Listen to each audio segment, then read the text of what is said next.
Hola, muy buenas noches a todos. Bienvenidos una vez más a continuar con nuestro estudio cronológico de la Biblia. Qué bueno el poder acompañarnos en esta noche, poder continuar, podernos reunir.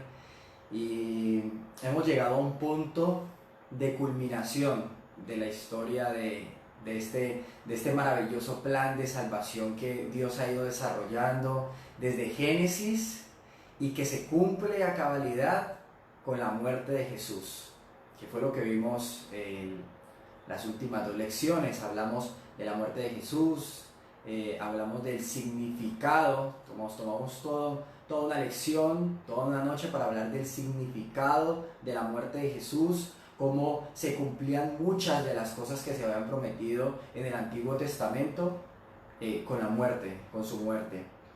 Pero hoy vamos a ver algo que es sumamente también importante en la historia y que le permite a aquel que pone su confianza en Jesús no solamente escapar de la muerte, sino tener vida eterna. No solamente escapar del castigo de la muerte, lo cual por medio de Jesús se obtiene al Jesús morir por los pecados. En la cruz murió y recibió todo el castigo y la ira de los pecados de aquellos que ponen su confianza en Él.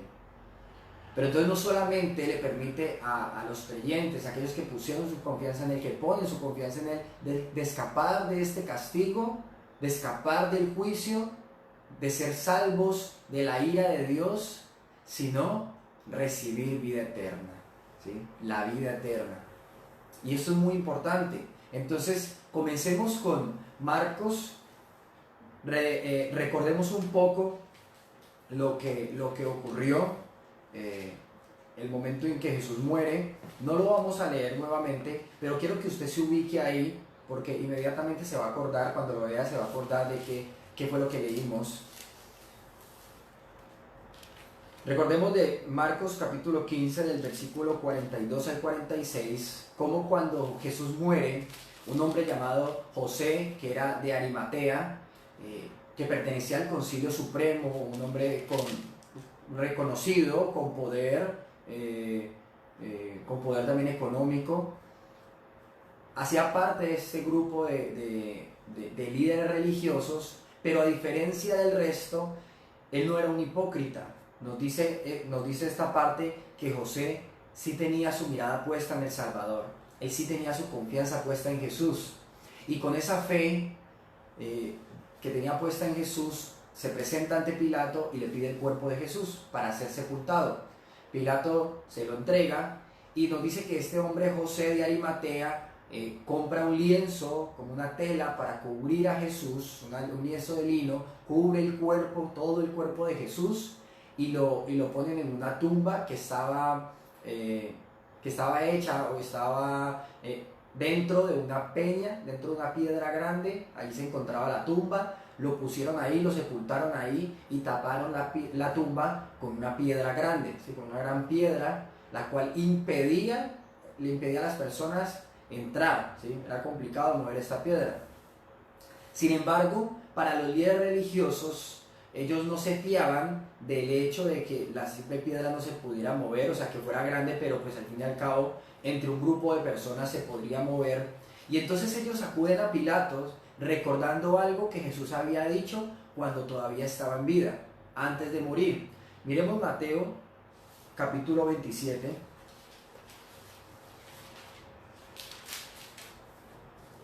Mateo capítulo 27, versículos del 62 al 66. Mateo 28, 62. Al día siguiente, que era el día de descanso, los principales sacerdotes y los fariseos fueron a ver a Pilato, o sea, al día siguiente de la muerte de Jesús. Le dijeron: Señor, recordamos lo que dijo una vez ese mentiroso cuando estaba todavía con vida: luego de 3 días resucitaré de los muertos. Por lo tanto, le pedimos que selle la tumba hasta el 3er día. Eso impedirá que sus discípulos vayan y roben su cuerpo y luego le digan a todo el mundo que Él resucitó de los muertos. Si eso sucede, estaremos peor que al principio. Pilato le respondió: tomen guardias y aseguren la tumba lo mejor que puedan. Entonces ellos sellaron la tumba y pusieron guardias para que la protegieran. Miren cómo aún los líderes religiosos habían escuchado de boca de Jesús que Él iba a resucitar al tercer día. Aún los líderes religiosos recordaban las palabras de Jesús, que iba a resucitar al tercer día. Sin embargo, ellos, como ellos lo veían como un mentiroso, pues dijeron: ¿qué tal que sus seguidores vayan y roben el cuerpo y digan: ¡ay, sí, resucitó! Y al final va a ser peor que al principio. Esto es lo que pensaban los fariseos, los escribas, estos líderes religiosos, estos hipócritas. Entonces le piden a Pilato guardias que cuiden la tumba. Y no solamente eso, sino, dice, la sellaron, ¿sí? A la tumba le pusieron un sello, ¿sí? El cual, como era dado por Roma, esa tumba no se podía tocar, no se podía entrar, a esa tumba no se podía acceder por absolutamente nadie, ¿sí? No solamente el Imperio Romano está diciendo ahí no se puede entrar, sino que también pone guardias.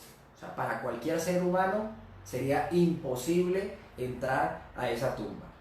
Y esto le da tranquilidad a los líderes religiosos. Perfecto, ¿sí? Entonces no hay ningún problema. Sin embargo, tal como Jesús lo anunció en vida y está escrito aquí en las Escrituras, miremos en Marcos capítulo 16 lo que ocurre, ¿sí? Miremos el capítulo 16 desde el versículo 1. Dice así: el sábado al atardecer, cuando terminó el día de descanso, María Magdalena, Salomé y María, la madre de Santiago, fueron a comprar especias para el entierro a fin de ungir el cuerpo de Jesús. El domingo por la mañana, muy temprano, justo al amanecer, fueron a la tumba, o sea, al tercer día de la muerte de Jesús. En el camino se preguntaban unas a otras: ¿quién nos correrá la piedra de la entrada de la tumba? Pero cuando llegaron, se fijaron y vieron que la piedra, que era muy grande, ya estaba corrida. Cuando entraron en la tumba, vieron a un joven vestido con un manto blanco sentado al lado derecho. Las mujeres estaban asustadas, pero el ángel les dijo, o sea, este joven al que habían visto allí en la tumba era un ángel que les dijo: no se alarmen, ustedes buscan a Jesús de Nazaret, el que fue crucificado. No está aquí, ha resucitado. Miren, aquí es donde pusieron su cuerpo. Ahora vayan y cuéntenles a sus discípulos, incluido Pedro, que Jesús va delante de ustedes a Galilea. Allí lo verán tal como les dijo antes de morir. Las mujeres desconcertadas huyeron temblando de la tumba y no dijeron nada a nadie porque estaban muy asustadas, ¿sí? Entonces nos dice que estas mujeres que amaban a Jesús, que querían a Jesús, compraron, dice, especias, ¿sí? Es como para hacer algo con el cuerpo en manera como de gratitud, en manera de adoración, pero en un sentido como de cariño, ¿sí? De amor. Pero cuando fueron al otro día, o sea, el domingo en la mañana, al tercer día de la muerte de Jesús, llegaron y primero la piedra estaba movida. No tenía ningún sentido. ¿Qué ocurrió? Y cuando entran a la tumba, en lugar de ver el cuerpo de Jesús, lo que ven es un ángel que les dice: ustedes están buscando a Jesús, pero Jesús no está aquí, ¿sí? Él no está muerto, Él está vivo, Él ha resucitado. Vayan y cuéntenle a los discípulos lo que ha ocurrido. Dicen que las mujeres estaban temblando y se fueron y del miedo, dice que no hablaron con nadie. Hay otra parte, hay otro libro, el de Lucas, que nos narra el mismo suceso, pero con un poco más de detalle, ¿sí? Un poco más de detalle. Miremos Lucas, capítulo 24, igual del versículo 1 al 8. Lucas, capítulo 24. Dice así: el domingo muy temprano por la mañana, las mujeres fueron a la tumba llevando las especias que habían preparado. Encontraron que la piedra de la entrada estaba corrida a un costado. Entonces entraron, pero no encontraron el cuerpo del Señor Jesús. Mientras estaban allí perplejas, de pronto aparecieron dos hombres vestidos con vestiduras resplandecientes. Las mujeres quedaron aterradas y se inclinaron rostro en tierra. Entonces los hombres preguntaron: ¿por qué buscan entre los muertos a alguien que está vivo? Él no está aquí, ha resucitado. Recuerden lo que les dijo en Galilea, que el Hijo del Hombre debía ser traicionado y entregado en manos de hombres pecadores y ser crucificado, y que resucitaría el tercer día. Entonces ellas recordaron lo que Jesús había dicho. Estos hombres no les dijeron, no hablaron nada nuevo, no les dijeron algo nuevo a estas mujeres. Lo único que hicieron fueron recordarles lo que Jesús en vida les había dicho, que Él debía sufrir, ¿sí? Que Él debía morir, pero que lo iba a hacer, ¿sí? En manos de pecadores, ¿sí? Iba a ser traicionado, iba a ser entregado, iba a sufrir, iba a morir, iba a ser crucificado, pero que resucitaría al tercer día, ¿sí? Jesús lo había dicho, Jesús se los había dicho. Y en ese momento las mujeres precisamente recordaron lo que Jesús había dicho, ¿sí?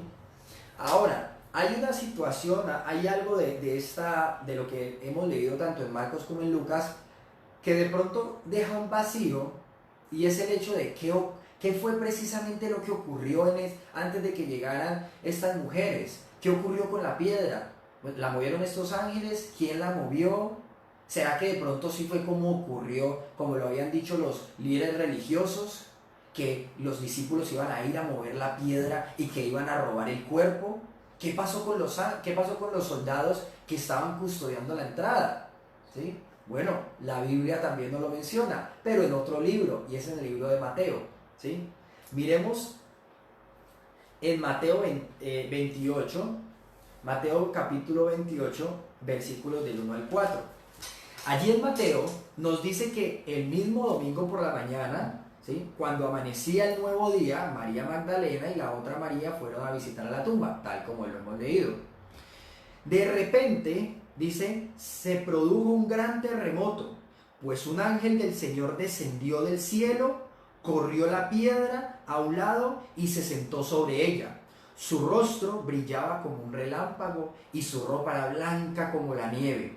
Los guardias temblaron de miedo cuando lo vieron y cayeron desmayados por completo, ¿sí? Eso fue precisamente lo que ocurrió, ¿sí? El ángel llega y en ese instante en el que llega, dice que estos soldados que estaban ahí custodiando la entrada caen desmayados. Cuando llega este ángel del cielo, dice que se generó como un terremoto, o sea, la tierra se sacudió en ese instante y estos hombres cayeron desmayados, dice, como muertos, como muertos. Y se da la conversación que acabamos de leer entre el ángel y las mujeres, como le anuncian: Jesús no está muerto, ¿sí? El Salvador no está muerto, no lo busquen entre los muertos porque no está muerto, está vivo, ha resucitado entre los muertos. Y resulta que entonces estas mujeres, tal como los ángeles las habían mandado, fueron y le contaron a sus discípulos, los discípulos que habían escuchado a Jesús, los discípulos que tenían su confianza puesta en Jesús, ¿sí? Esos que habían seguido tanto a Jesús. Pues vamos a ver cuál fue la reacción precisamente de ellos. Volvamos al capítulo 16 de Marcos. En el capítulo 16 de Marcos nos habla de la reacción de los discípulos frente a esta buena noticia. Es una muy buena noticia. El Salvador ha resucitado, está vivo, la muerte no pudo con él. Miremos en el capítulo 16, en el versículo 9, nos dice, del 9 al 13, nos dice: después que Jesús resucitó el domingo por la mañana temprano, la primera persona que lo vio fue María Magdalena, la mujer de quien él había expulsado 7 demonios. Ella fue a ver a los discípulos, quienes estaban lamentándose y llorando, y les dijo lo que había sucedido, sí, que Jesús había resucitado. Sin embargo, cuando les dijo que Jesús estaba vivo y que lo había visto, ellos no le creyeron. Tiempo después, Jesús se apareció en otra forma a dos de sus seguidores que iban camino desde Jerusalén hacia el campo. ¿Sí? Ahorita vamos a hablar de ese suceso, de cómo Jesús se le presenta a estos dos discípulos en el camino al campo y partiendo de Jerusalén. Ellos regresaron corriendo para contárselo a los demás. ¿Y cuál fue la reacción? Pero ninguno les creyó. Jesús estaba dando evidencias de lo que él ya había dicho que iba a ocurrir. Es que no era nada nuevo, no era una fe ciega, ¿sí? No es simplemente el hecho de que ellos tuvieran que creer algo que ellos no estaban viendo. Es que ellos debían creer en algo que ya estaba escrito, que Dios ya había dicho. Eso es lo importante. No se trata solamente de creer en algo que no se ve, cuando hablamos precisamente de que eso es fe. Pero es que la fe que Dios está pidiendo aquí de los discípulos no es algo ciego. Es una fe en Dios y en cómo Él se ha encargado de mostrar a lo largo de la historia que Él lo que dice, lo cumple. Por lo tanto, aunque ellos con sus ojos no habían visto a Jesús resucitado, las mujeres le estaban diciendo que se había cumplido algo que Dios había dicho que iba a ocurrir. Eso era suficiente. Y Jesús se los había dicho a ellos mismos. Jesús les dijo, yo voy a morir, es necesario que el Hijo del Hombre pase por todo lo que va a pasar, ¿sí? Pero va a resucitar al tercer día, no es nada nuevo. Ellos inclusive ni siquiera deberían sorprenderse, ni siquiera debería haber este llanto, este lamento. Ellos debían simplemente era esperar, pero olvidaron lo que Jesús dijo. Olvidaron lo que Jesús dijo. Aunque lo habían escuchado y aunque lo sabían, lo habían olvidado. Olvidaron lo que un día Jesús les dijo. Olvidaron las palabras de Jesús. Olvidaron lo que Dios dijo en su palabra. Y vemos las consecuencias, ¿sí? Incredulidad. Olvidar lo que Dios dice lleva a la incredulidad. Porque si Dios lo dice, lo cumple. Y ahí debe estar la confianza y ahí debe estar la esperanza. No solamente Jesús aparece en estas dos ocasiones, sino que de hecho se le aparece a sus discípulos, ¿sí? Se le aparece directamente a los 11 discípulos y miremos en el versículo 14 de ahí mismo de Marcos, ¿sí? Capítulo 16, versículo 14. Incluso más tarde se apareció a los 11 discípulos mientras comían juntos. Los reprendió por su obstinada incredulidad, porque se habían negado a creer a los que lo habían visto después de que resucitó.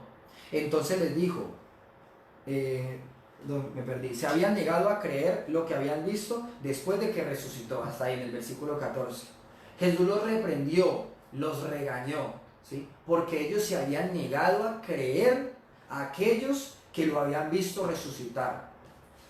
Miren que Jesús desde este instante comienza a dejar claro la importancia de creerle a aquellos que lo vieron resucitar.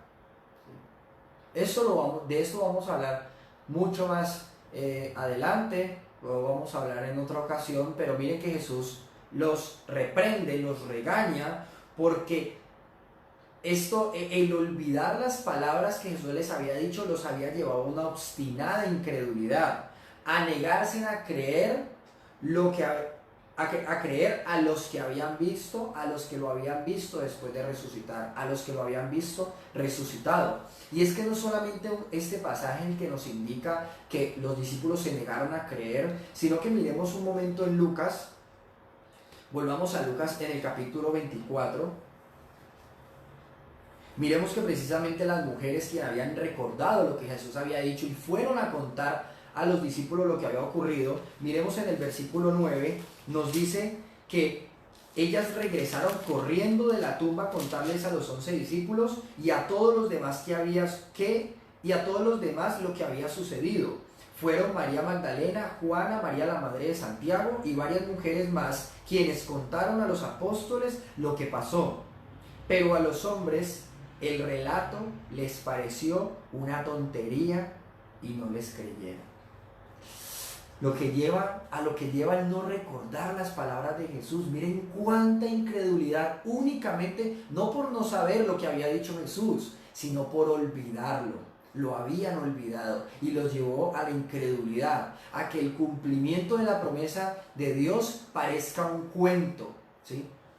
Parezca, dice aquí, una tontería. A eso lleva la incredulidad, a creer, a ver el cumplimiento de las promesas de Dios como una tontería, como un cuento, como una fantasía. Y por eso Jesús lo reprendió cuando vimos en el capítulo 16 de Marcos. Jesús lo reprendió. Había visto cuánta incredulidad en el corazón.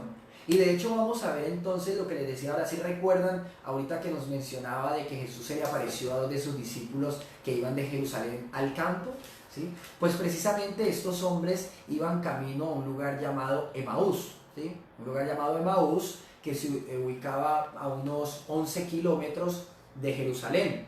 Lo podemos ver en el capítulo 24 de Lucas, ahí donde estábamos ahorita, desde el versículo 13, ¿sí? Miremos en el versículo 12, nos dice: sin embargo, Pedro se levantó de un salto, o sea, cuando los otros no creyeron, Pedro se levantó de un salto y corrió a la tumba para ver por sí mismo. Agachándose, miró hacia adentro y vio solo los lienzos de lino vacíos. Luego regresó a la casa preguntándose qué había ocurrido. Y entonces Jesús se le aparece a estos dos discípulos en el camino de Emaús. Dice: ese mismo día, dos de los seguidores de Jesús iban camino al pueblo de Emaús, a unos 11 kilómetros de Jerusalén. Al ir caminando, hablaban acerca de las cosas que habían sucedido. Mientras conversaban y hablaban, de pronto Jesús mismo se apareció y comenzó a caminar con ellos. Pero Dios impidió que lo reconocieran. Él les preguntó: ¿de qué vienen discutiendo tan profundamente por el camino? Se detuvieron de golpe, con sus rostros cargados de tristeza.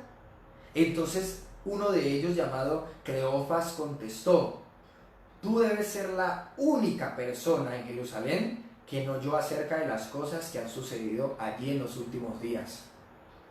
¿Qué cosas?, preguntó Jesús. Jesús estaba haciendo como si no supiera nada. Él simplemente les estaba preguntando cuál era la perspectiva de ellos, frente a toda esta situación, lo que estaba evidenciado lógicamente por sus caras de tristeza. Pero Jesús los puso a hablar, ¿sí? Jesús los puso a expresar lo que había en el corazón de cada uno. Y miren precisamente lo que había en el corazón de estos hombres.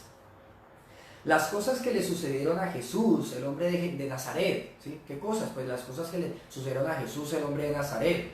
Era un profeta que hizo milagros poderosos y también era un gran maestro a los ojos de Dios y de todo el pueblo. Sin embargo, los principales sacerdotes y otros líderes religiosos lo entregaron para que fuera condenado a muerte y lo crucificaron. Nosotros teníamos la esperanza de que fuera el Mesías que había venido para rescatar a Israel. Todo esto sucedió hace 3 días. ¿Qué había en el corazón de estos hombres? Estos hombres tenían fe. Pero ¿dónde estaba puesta su fe? ¿Qué estaban creyendo? ¿Qué habían entendido acerca de las profecías relacionadas con el Salvador? ¿Sí? Pues que Dios iba a enviar a un Salvador, Dios iba a enviar a alguien que los liberara, que los salvara, seguramente del Imperio Romano, ¿sí? Miren que ellos dicen: teníamos la esperanza de que fuera el Mesías que había venido a rescatar a Israel, ¿sí? Ellos creyeron que Jesús iba a venir como seguramente un líder militar, así como en la época de los jueces, y los iba a liberar de sus enemigos, de Roma, de cualquier otro enemigo que pudieran tener. Y que entonces, al ser asesinado por el Imperio Romano o en manos del Imperio Romano, pues entonces dieron a entender algo así como que creíamos que era, pero a la final no fue, ¿sí? Eso es lo que había en el corazón de estos hombres. teníamos la esperanza de que fuera por todo lo que vimos con nuestros propios ojos y lo que escuchamos de Él, pero al final, el final, pues no, como que no era, ¿sí? Dicen, no obstante, algunas mujeres de nuestro grupo de seguidores fueron a su tumba esta mañana temprano y regresaron con noticias increíbles. Dijeron que el cuerpo había desaparecido y que habían visto ángeles quienes les dijeron que Jesús está vivo. Algunos de nuestros hombres corrieron para averiguarlo y efectivamente el cuerpo no estaba, tal como las mujeres habían dicho. Entonces miren cómo la esperanza de estos hombres estaba en una mentira, que Jesús venía a liberarlos de quizás de un imperio romano, pero al final lo que estaba ocurriendo como que no tenía mucho sentido, ¿sí? O sea, que había resucitado, pero ¿y qué les dice Jesús?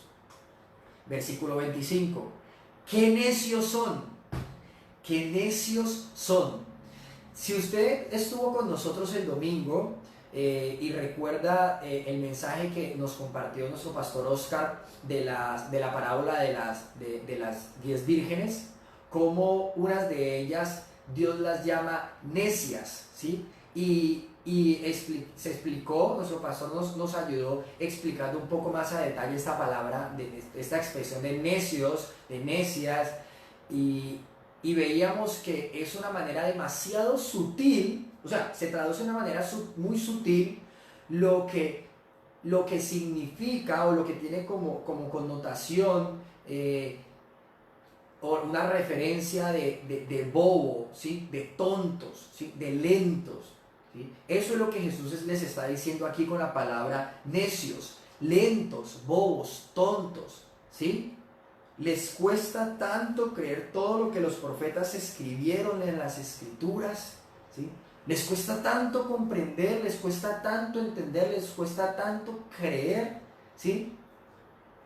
Dice en el versículo 26, ¿acaso no profetizaron claramente que el Mesías tendría que sufrir todas estas cosas antes de entrar en su gloria? ¿Cuánto les cuesta entender? ¿Cuál fue el problema? ¿Cuál fue el problema? La falta de entendimiento. Porque ellos lo habían escuchado. No es que ellos no supieran, no es que ellos nadie les hubiera dicho. El problema es que ellos no entendían lo que habían escuchado. No entendían, no entendieron.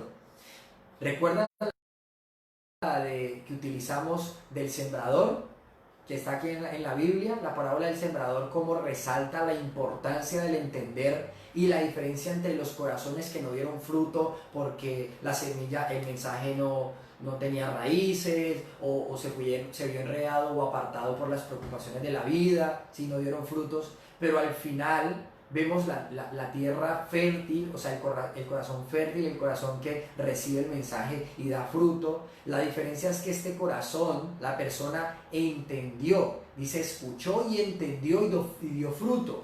Entonces, una vez más, vemos el problema de no entender, el problema de no entender, de escuchar, pero no entender lleva a la incredulidad, lleva a la desesperanza, ¿sí? Jesús les dice, qué lentos, si ya lo escucharon, ¿sí? ¿Cuánto, o sea, les cuesta demasiado creer, entender, comprender lo que se escribió, lo que ya está en las escrituras, lo que profetizaron claramente los profetas en el Antiguo Testamento relacionado con lo que tendría que ocurrir el Mesías, lo que le tendría que ocurrir al Mesías, todo lo que tendría que sufrir antes de entrar en su gloria, ¿sí? Era necesario que ocurriera eso, ya estaba escrito. Y entonces había un serio problema del entendimiento por parte de estos hombres, porque miren precisamente lo que ellos habían entendido de las profecías. En el versículo 19 y 20 podemos verlo, ya lo acabamos de leer, cómo ellos tenían la esperanza de que el Mesías fuera un líder, un guerrero,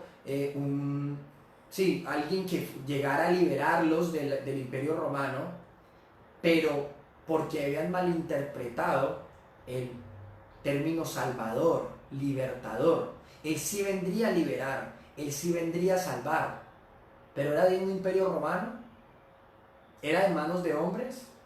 Él venía a salvar a los pecadores de su propio pecado, del castigo de Dios por el pecado, ¿sí? venía a liberarlos de la esclavitud del ser humano ante el pecado. Nos dice la Biblia que aquel que practica el pecado es esclavo del pecado, ¿sí? Hay una esclavitud al pecado. El ser humano dejó de ser libre en el Edén, dejó de ser libre. Y es importante que tengamos esto claro en esta parte, lo que Jesús precisamente quiere corregirle a estos hombres. Estos hombres creían que eran esclavos de un imperio romano, pero no, ellos eran esclavos del pecado. En la época de Adán y Eva, de Caín y Abel, de Noé y Abraham, estas personas, allí no había un imperio romano, un imperio griego, un imperio asirio, babilónico, pero sí había una esclavitud. Y el ser humano, en el momento en que pecó, dejó de ser libre y pasó a ser esclavo de Satanás y esclavo del pecado. Entonces, por eso es muy importante el comprender el porqué de un Salvador, el porqué de un libertador, porque hay una esclavitud, ¿sí? ¿Se siente usted esclavo de algún hombre? ¿Colombia es esclavo de alguna nación? ¿El país donde usted se encuentra o la nación donde usted se encuentra es esclava de alguna otra nación o algún otro país? Posiblemente no, ¿sí? Muy posiblemente no. Pero cuando reconocemos que necesitamos un Salvador, un libertador, entonces estamos hablando de liberar ¿de qué? ¿Liberar de qué? Si no hay ningún imperio humano, la esclavitud se vio abolida en el siglo pasado, entonces hablamos de una liberación ¿de qué? Pues precisamente lo que estábamos hablando, del pecado, de Satanás, ¿sí? Todo ser humano nace esclavo del pecado, nace esclavo de Satanás, y por eso Dios envió a su único Hijo, para que quien pusiera su confianza en Él fuera liberado de esa esclavitud, liberado de esa esclavitud del pecado, liberado de esa esclavitud de Satanás, cosa que estos hombres todavía no comprendían y sus discípulos todavía no comprendían. Pero entonces Jesús no solamente los regaña, sino que en un acto de amor y de misericordia, de compasión, les explica, los lleva al entendimiento. Miremos en el versículo 27 que nos dice: entonces Jesús los guió por los escritos de Moisés y de todos los profetas, explicándoles lo que las escrituras decían acerca de él mismo. ¿Qué hizo Jesús?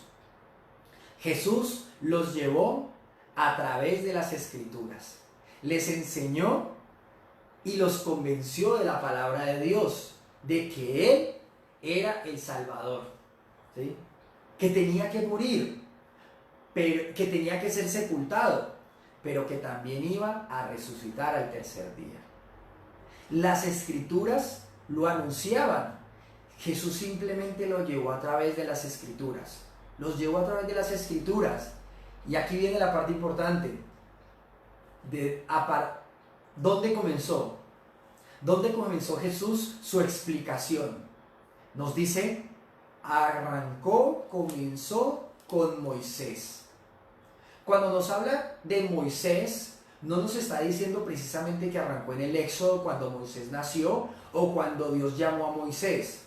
Lo que está diciendo es que arrancó por los escritos de Moisés. ¿Y qué escribió Moisés? Génesis, Éxodo, Levíticos, Número y Deuteronomio, los primeros 5 libros que encontramos en la Biblia. O sea que Jesús arrancó su explicación en Génesis. Jesús no dijo, bueno, ellos ya conocen esa historia, yo los voy a llevar de pronto, no sé, a algún pasaje o los voy a llevar a lo que yo les dije cuando todavía estaba en vida. No. Jesús, en su perfecta sabiduría, sabía que estos hombres, para alcanzar este entendimiento, debían ser llevados a través de toda la escritura, comenzando por Moisés y pasando por ¿dónde? Dice, y de todos los profetas. ¿Qué escribieron los profetas? El resto del Antiguo Testamento, ¿sí?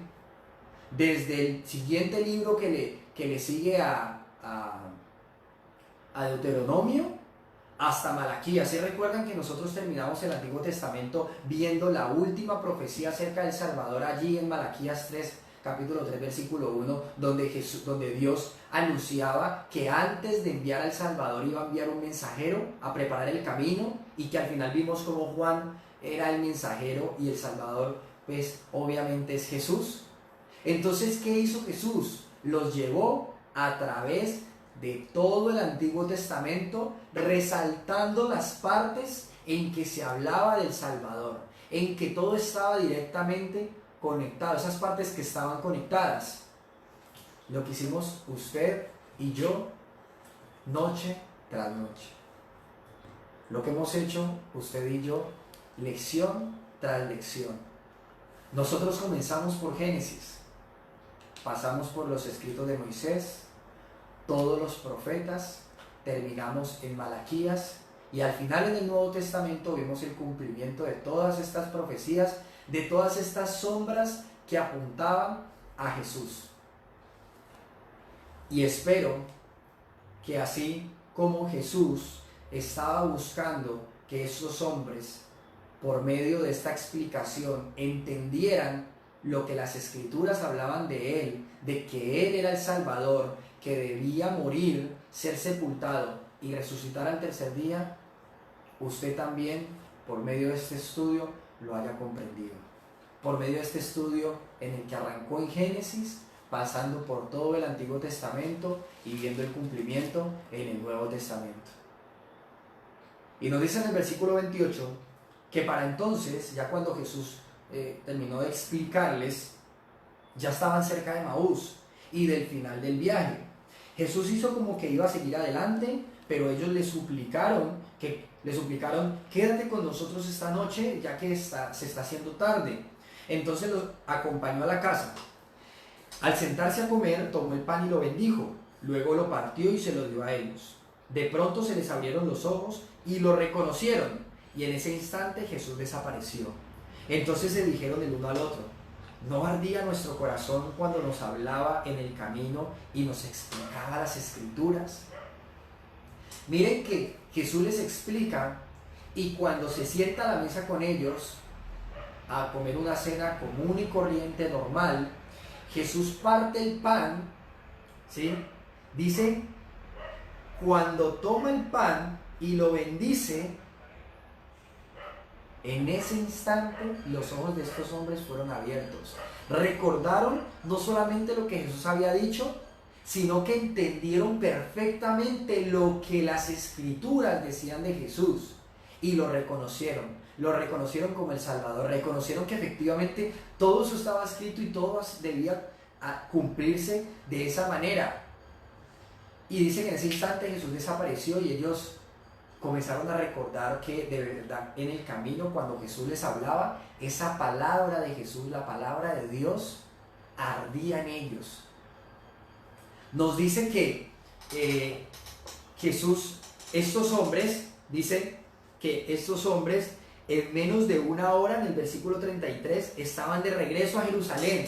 Lo que les había tomado seguramente un par de horas caminando ahí con Jesús, dice que en menos de una hora ya estaban de regreso en Jerusalén. Allí encontraron a los 11 discípulos y a los otros que se habían reunido con ellos, quienes decían: el Señor ha resucitado de verdad, se le apareció a Pedro.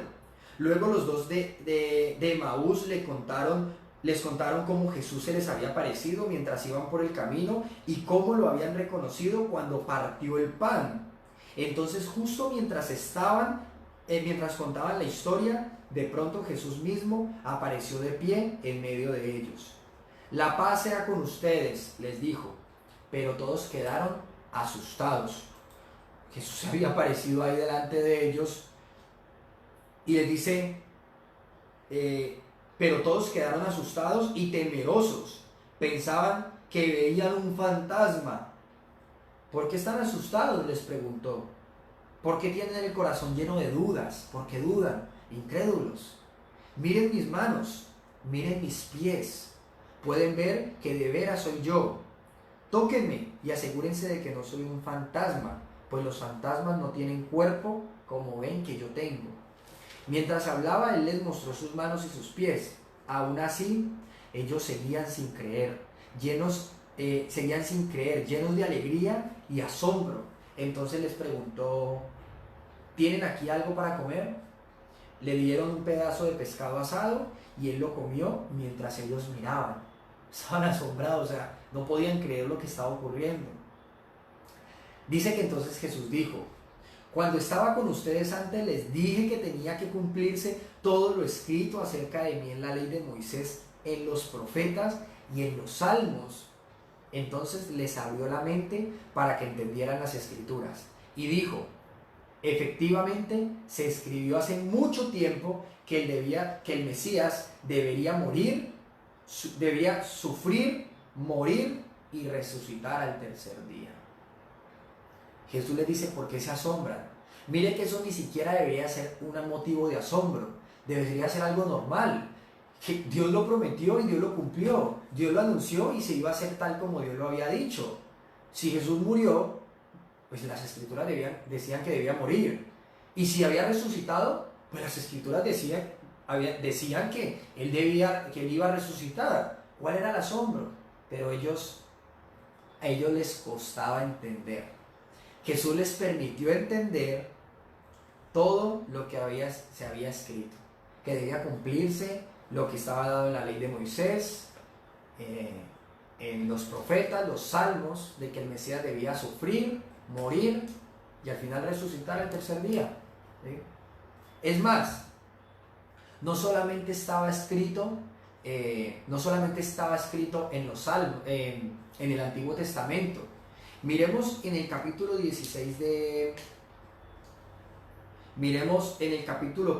14, perdón. En el capítulo 14 de Marcos, vemos que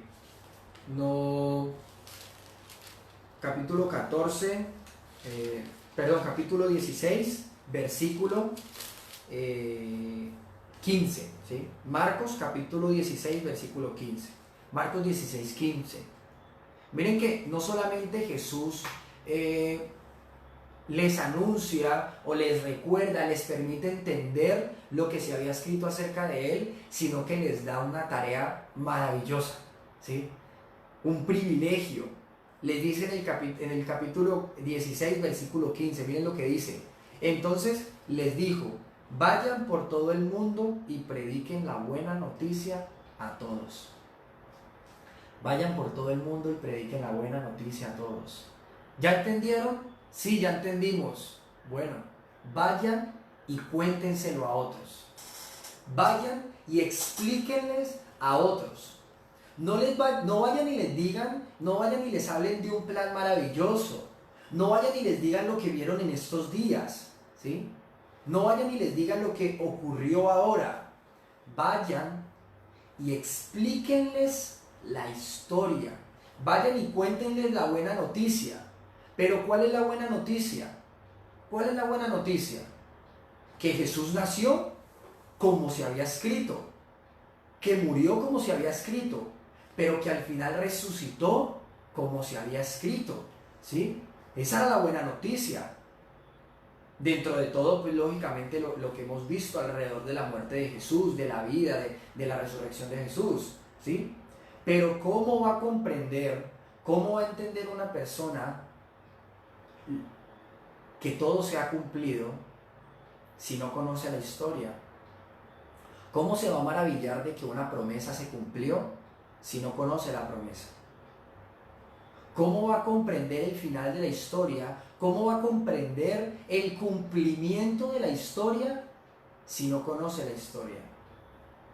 Entonces, así como Jesús les explicó a estos hombres en el camino a Emaús y llevaba explicándole a estos hombres a lo largo de su vida aquí en la tierra, y al final les abre el entendimiento, les dice: vayan por todo el mundo y prediquen, vayan y cuenten la buena noticia, vaya, cuenten la historia.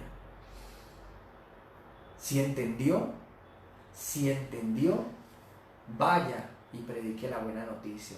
Si entendió, vaya y cuénteselo a otro. Eso es lo que dice Jesús aquí. Eso es lo que dice. Y entonces vemos Miremos en Hebreos, ¿sí? Perdón, Hebreos no, Hechos capítulo 1.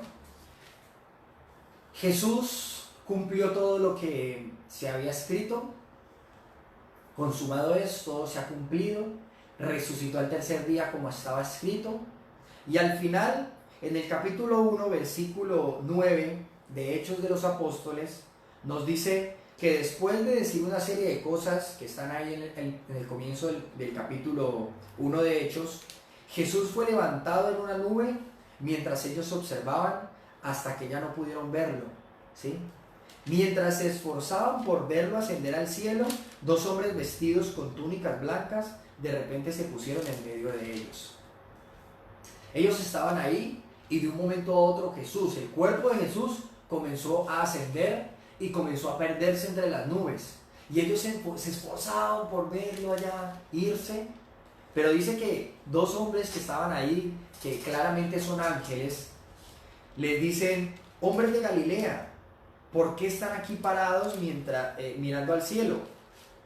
Jesús fue tomado entre ustedes y llevado al cielo, pero un día volverá del cielo de la misma manera en que lo vieron irse. Así como lo vieron irse, Él volverá. Y una vez más, los ángeles no estaban diciendo nada nuevo, no estaban revelando algo, estaban recordándoles algo. Algo que Jesús les dijo en Marcos capítulo 14. Y ahí sí volvemos a Marcos capítulo 14, versículo 62. Cuando Jesús está ante el concilio siendo juzgado y que le preguntan si Él era el Mesías, el Hijo del Dios bendito, que Jesús dijo: yo soy. Y ustedes verán al Hijo del Hombre sentado en el lugar de poder a la derecha de Dios y viniendo en las nubes del cielo. Jesús lo anunció aún en vida. Jesús dijo que Él se iba a ir, pero que iba a volver. Pero ya no iba a volver a morir, no iba a volver en condición de cordero, en calidad de cordero, en calidad de sacrificio. Iba a volver como juez. Iba a volver a juzgar a todos aquellos que no pusieron su confianza en Jesús. Jesús lo dijo, que iba a volver, y lo recordó por medio de estos ángeles. ¿Por qué se esfuerzan en verlo irse? Si así como lo vieron irse, así va a volver. Así va a volver, ¿sí? Y miremos por último Primera de Corintios, ¿sí? La primera carta a los Corintios, Primera de Corintios, ahí en su Biblia, 1 Corintios, el capítulo 5, capítulo 15, Corintios 15,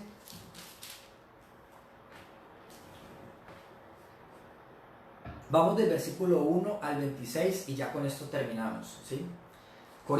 Primera de Corintios 15, del 1 al 26. Ahora, amados hermanos, permítanme recordarles la buena noticia que yo les prediqué. En ese entonces la recibieron con gusto y todavía permanecen firmes en ella. Esa es la buena noticia que los salva si ustedes siguen creyendo el mensaje que les prediqué, a menos que hayan creído algo que desde un principio nunca fue cierto. Yo les transmití a ustedes lo más importante y lo que se me había transmitido a mí también. Cristo murió por nuestros pecados, tal como dicen las Escrituras. Fue enterrado y al tercer día fue levantado de los muertos, tal como dicen las Escrituras. Miren qué bonito que la misma Biblia nos recuerda que lo que ocurrió ya estaba escrito, ¿sí? Todo ocurrió tal como dicen las Escrituras. Lo vio Pedro y luego lo vieron los 12. Más tarde lo vieron más de 500 de sus seguidores a la vez, la mayoría de los cuales todavía viven, aunque algunos ya han muerto. Luego lo vio Santiago y después lo vieron todos los apóstoles. Por último, como si hubiera nacido en un tiempo que no me correspondía, también lo vi yo, pues soy el más insignificante de todos los apóstoles. De hecho, ni siquiera soy digno de ser llamado apóstol después de haber perseguido a la iglesia de Dios como lo hice.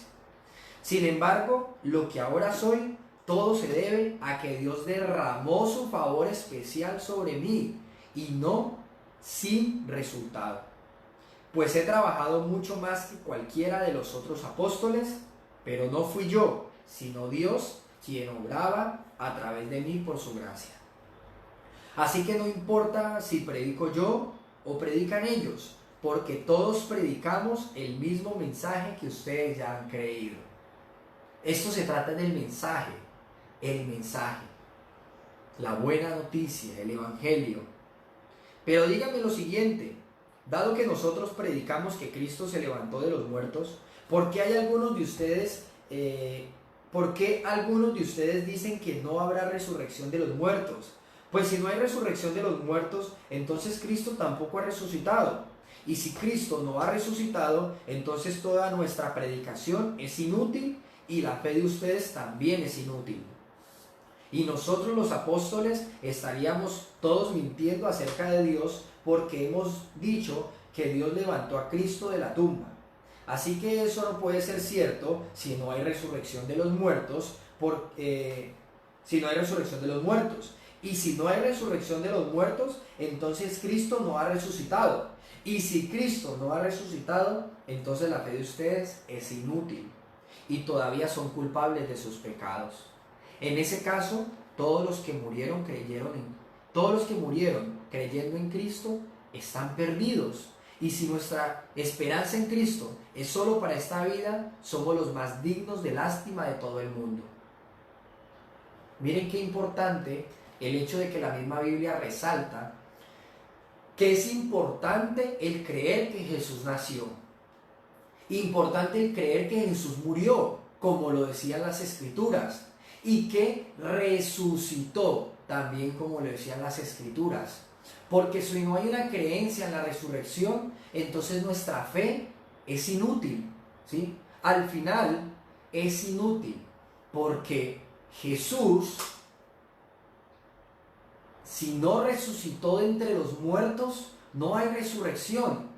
Y si no hay resurrección, eso quiere decir que nuestra esperanza se basa únicamente en el aquí y el ahora.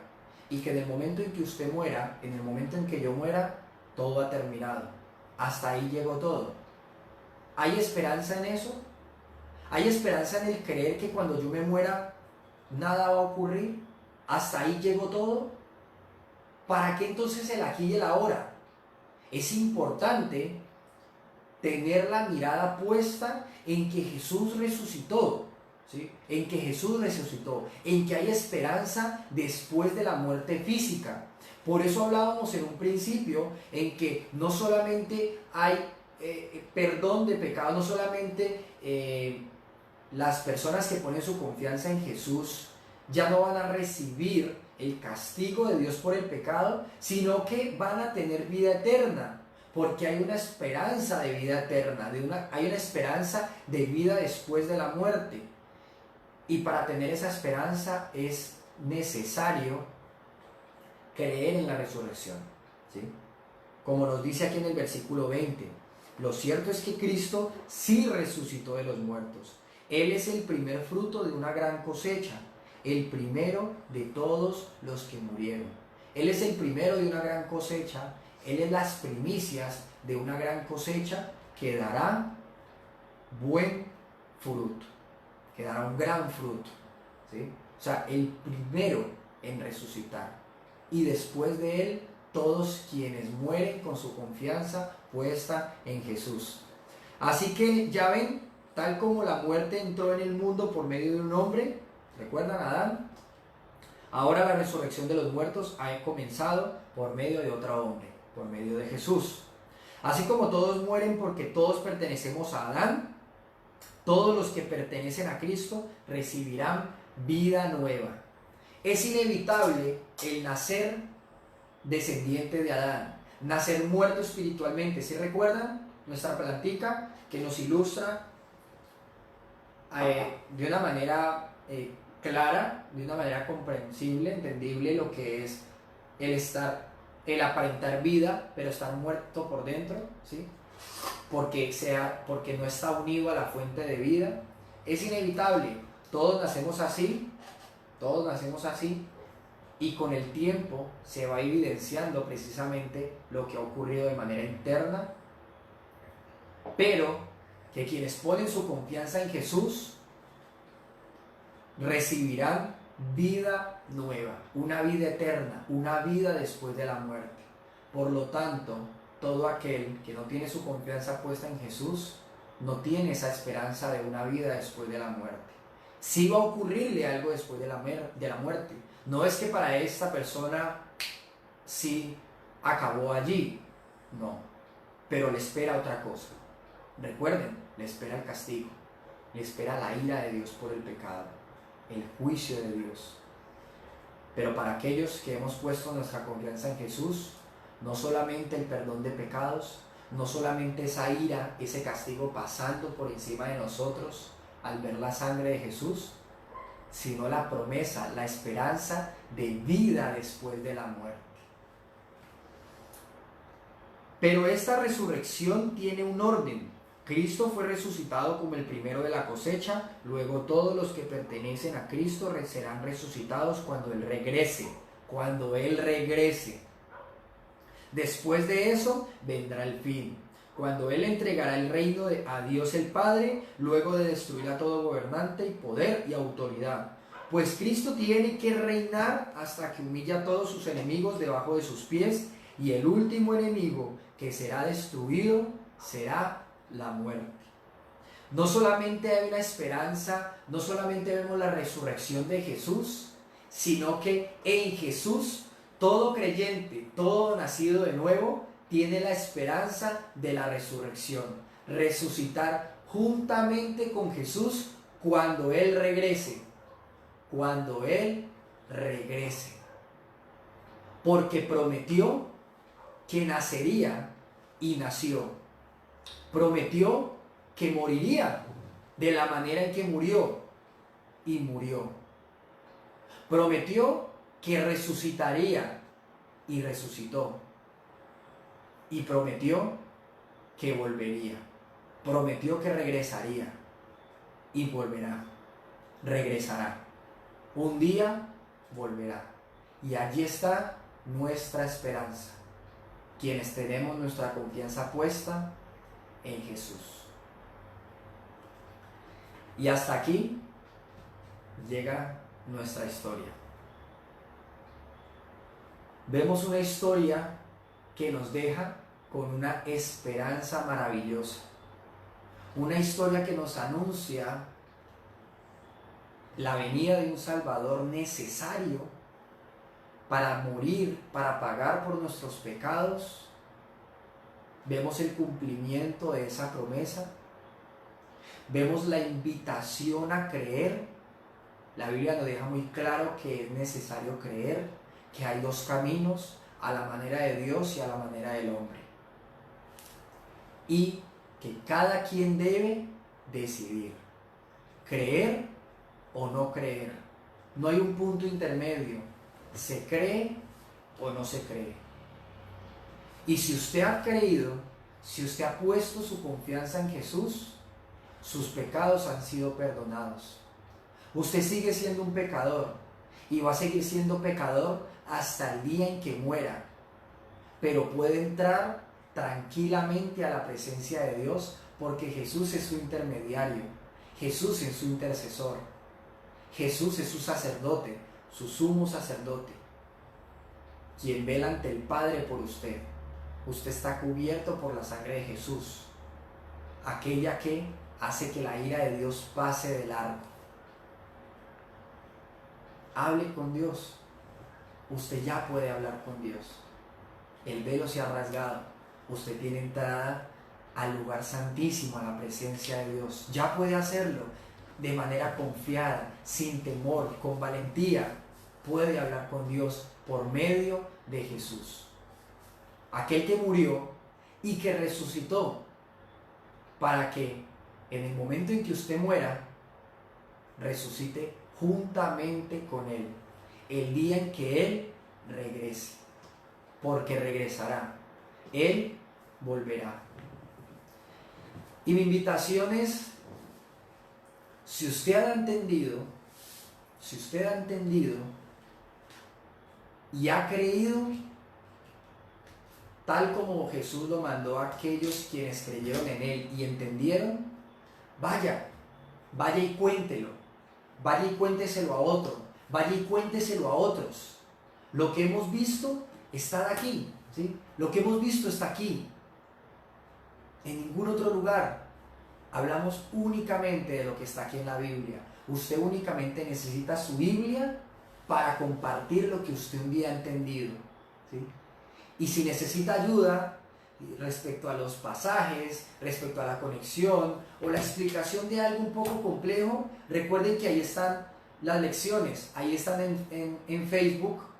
Apóyese en esos videos, pero vaya y compártalo, ¿sí? Vaya y compártalo. Aproveche que ha entendido, aproveche que ese entendimiento lo ha llevado a creer y vaya y cuénteselo a otros. Vaya y predique la buena noticia, vaya y cuéntesela a otros.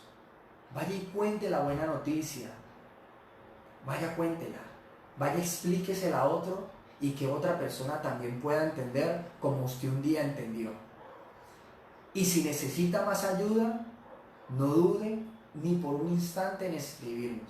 Estamos aquí disponibles. De la misma manera en que hemos visto un privilegio el sacar este tiempo para compartirlo, para explicarlo y que usted pudiera entenderlo, para nosotros también sería un privilegio ayudarlo a usted a que se lo explique a otro, ¿sí? A que se lo cuente a otro y que por medio de esa explicación otra persona pueda entender y pueda decidir creer. Nos vemos, aunque la historia ha terminado el día de hoy, nos vemos el lunes, mañana, para los que nos ven en otro país. Aquí en Colombia mañana es festivo y entiendo que pues puedan tener otro tipo de compromisos o puedan tener otros asuntos o otros planes para mañana festivo. Entonces nos vemos el lunes para la conclusión, ¿sí? No se la pierda, ¿sí? No se la pierda. Lo que vamos a hacer es entender aún más, ¿sí? Conectar toda la historia. No va a ser un repaso de toda la historia, vamos a concluirla, vamos a comparar, vamos a ver todas estas sombras de manera clara, ¿sí? Teniendo claro, viendo cómo la luz ha entrado por completo a nuestra habitación y ha iluminado todo, viendo cómo hemos puesto la última ficha en el rompecabezas. Ahora lo que vamos a hacer es ver el rompecabezas completo, ¿sí? Vamos a hacer eso. Entonces nos vemos el lunes, ¿sí? El lunes a las 7 de la noche para concluir con nuestro estudio y los invitamos a que se conecten el domingo a las 10 de la mañana para nuestro mensaje dominical a cargo de nuestro pastor Oscar, que nos ha traído unas palabras de mucho ánimo en estos tiempos tan difíciles. Entonces nos vemos el domingo a las 10 de la mañana para nuestro mensaje dominical y el lunes a las 7 de la noche continuamos, o mejor dicho, concluimos con nuestro estudio cronológico de la Biblia. Para mí ha sido un placer. Un abrazo a la iglesia, a nuestros familiares, amigos, conocidos y hasta donde la internet lo lleve. Chao.